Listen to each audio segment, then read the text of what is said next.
Welcome to your fourth helpful tips video. This one is focused on your fourth exam.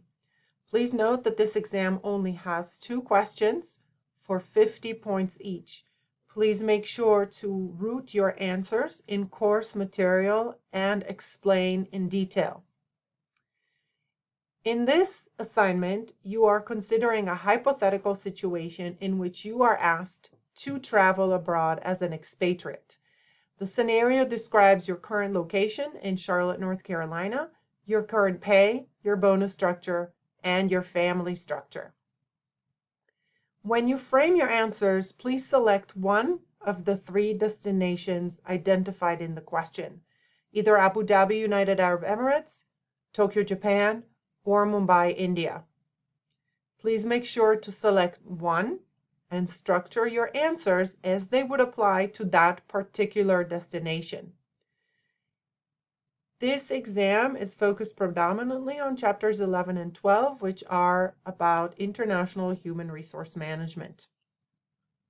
In the first question, you are thinking about compensation.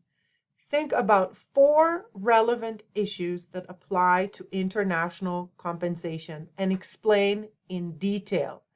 Make sure to discuss the points you are raising regarding compensation as they relate to compensation in your course readings.